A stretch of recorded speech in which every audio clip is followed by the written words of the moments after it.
কৃষকের দান করা জমিতেই গড়ে উঠছে মন্দির, আবাসিক আশ্রম এবং শিক্ষা কেন্দ্র ও চিকিৎসা কেন্দ্র।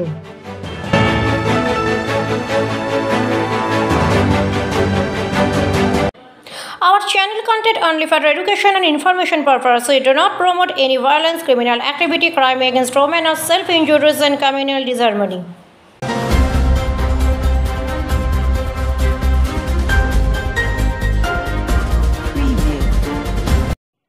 ধর্মপ্রাণ নদিয়ার মন্দির নগরীতে বাড়ছে আরও একটি মন্দির। কৃষকের দান করা জমিতেই গড়ে উঠছে মন্দির ও আশ্রম।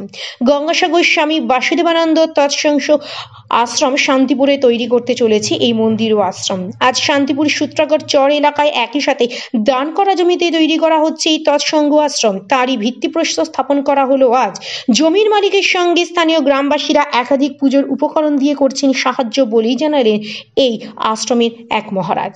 শান্তিপুর সূত্রাগড় চরে তৎসঙ্গ আশ্রম থেকে এই আশ্রম এবং মন্দির প্রতিষ্ঠা করা হচ্ছে। ভবিষ্যতে এই আশ্রমে দেবাদিদেব মহাদেবের একটি ধাম প্রতিষ্ঠা করা হবে, যার নাম হবে শান্তির স্বর আশ্রম ধাম, এমনটাই জানা।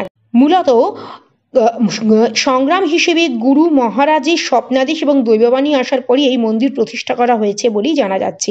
জানা গেল গঙ্গাসাগর ছাড়াও এই আশ্রম রয়েছে পশ্চিমবাংলার 2 24 পরগনা, 2 মেদিনীপুর, মালদা, মুর্শিদাবাদ সহ বিভিন্ন জায়গায়, এবং আগামী কিছুদিনের মধ্যেই নদিয়াতেও এর শাখা উদ্বোধন হতে চলেছে। এটা ধরুন মোটামুটি মাস আগে থেকেই চলছে। পরিবারের সকলের সঙ্গে কথা বলেছেন? কম নয়। কতটুকু জায়গা আছে এখানে? এখানে 2 বিঘের উপরেই হবে। কি কারণে দান করলেন? আমি হ্যাঁ, এখানে তো ভালো ফসল হয়, এই যে ধানটা হচ্ছে, যদি বৃষ্টি জোর হয়েছে কিন্তু ডুবে যাবে, বৃষ্টি ডুবে যাবে। না, আপনার কি উদ্দেশ্য রয়েছে এখানে? মানে এই যে মন্দিরটা করে কি হবে? মন্দিরের এখানে কি হবে? ওখানে মন্দিরে এখানে আস্তে আস্তে যে কি করে, ওনারাও তো সব আছে, ওনারা যেটা বলবে আমরা সহায়তা করবো। এই আচ্ছা, তো আপনি পরিবারের সকলের সঙ্গে আলোচনা করেই করেছেন? বাড়িতে? হ্যাঁ হ্যাঁ হ্যাঁ। আচ্ছা, আমার এক ছেলে, বৌমা আছে আর 2 বাচ্চা, সবার সঙ্গে আলোচনা করে দিয়েছেন। আপনি এমনি কি কাজ করেন? কাজ করতেন? হ্যাঁ, আমি আমার ট্রাক্টর আছে একটা। আচ্ছা, আর এবারে আরো জমি আছে তো? চালাই সামান্য আছে এখানে। আর ওই কানলাপাড়ার দিকে, কানলাপাড়া বলে, হ্যাঁ, ওইখানে বিঘেখানেক মতো। তো এখানে কি মন্দির মানে এই যে মানুষের সেবা কার্য হবে বলেই দিয়েছেন? হ্যাঁ, আর করবো। আচ্ছা, মানুষের সেবায় লাগার জন্য নাকি? একদম চেকিং করে, যদি চেকিং থাকে চেকিং করবে, মানে কাজ চলাগুলো তো দেখতে হবে। অনেকে আছে কি করে জানেন, আমি দেখেছি আমাদের যে পোস্টকারী এই রক্ষাকালী কালী মন্দির হয়, উল্টো দিকে বাড়িটা আমার, রাস্তার উল্টো দিকে মন্দিরটা, ওইদিকে আমাদের ওখান থেকে ধরুন প্রায় কাছাকাছি চলে যায় 50 ঠিক করে হাত পাতি দিয়ে দেয়, হাত পাতি দিয়ে মানুষই সব সহযোগিতা করেছে। তাহলে আপনার বিশ্বাস আছে যে এখানে মন্দির ভালোভাবেই হয়ে যাবে নাকি? তারপর আমাদের বাবু আছে, শ্যামবাবু হেল্প করে। আচ্ছা, হেল্প করে ওখানটা, খরচ তো অনেক। হ্যাঁ, শ্যামবাবু যেটা করে, এখানেও আসবেন শ্যামবাবু? কথা তো আছে। আচ্ছা, এবং গ্রামবাসীরা সাদরে আমাদেরকে গ্রহণ করে।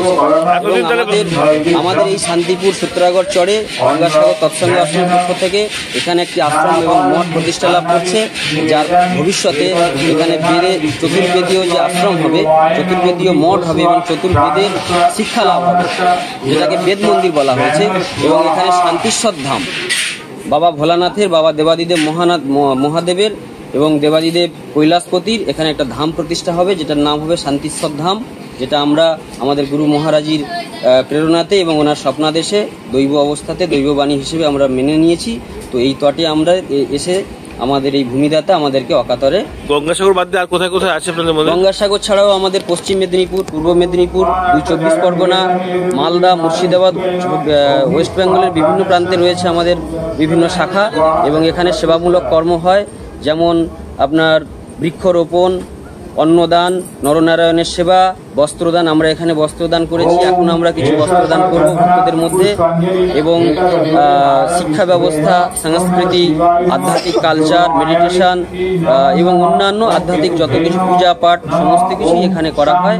এবং নিত্যদিন আমাদের এখানে গঙ্গা তটে সকাল সন্ধ্যা আরতি, আমরা সকালে এখানে আরতি করেছিলাম। অসংখ্য মানুষ ভক্তের ভিড় এসেছিল। এবং গতকাল অধিবাস ছিল আমাদের, যে অধিবাসে প্রচুর মানুষ, প্রচুর ভক্ত এই সারা এলাকাতে র্যালি করেছেন এবং তারা আনন্দের সঙ্গে, উৎসাহের সঙ্গে এখনও আমাদের এই মধ্যাহ্ন নরনারায়ণ সেবার যে ভোজনাদি কাজ চলছে এবং সেটা আমাদের দেওয়া হবে। এতদিন ভক্তরা কিভাবে যোগাযোগ করতেন আপনাদের গঙ্গাসাগরে? আমাদের গঙ্গাসাগরে প্রতি বছর যেতেন অনেক কষ্ট করে। তো এখানকার ভক্তরা আশ্বাসিত হয়ে আমাদেরকে নিয়ে এসেছেন এবং এখানে যাতে এখানে আর একটা মঠ প্রতিষ্ঠা লাভ করে সেই জন্য এই যে তারা- কাজ নির্মাণ কার্য সেটা কতদিন ধরে চলবে বলে মনে হচ্ছে? এই নির্মাণ কার্য আশা করা যায়, এখনো তো মন্দিরটা আমাদের কমপ্লিটলি হয়নি। বিভিন্ন ভক্তদের সহযোগিতাতে এবং আমাদের আশ্রমের বিভিন্ন কর্তৃপক্ষদের সহযোগিতাতে এখানে মঠ আগামী সপ্তাহের মধ্যেই এখানে আমাদের এই যে ভিত পূজা হচ্ছে, ভিত পূজার পর থেকেই আমাদের এখানে মঠ প্রতিষ্ঠা লাভ করবে।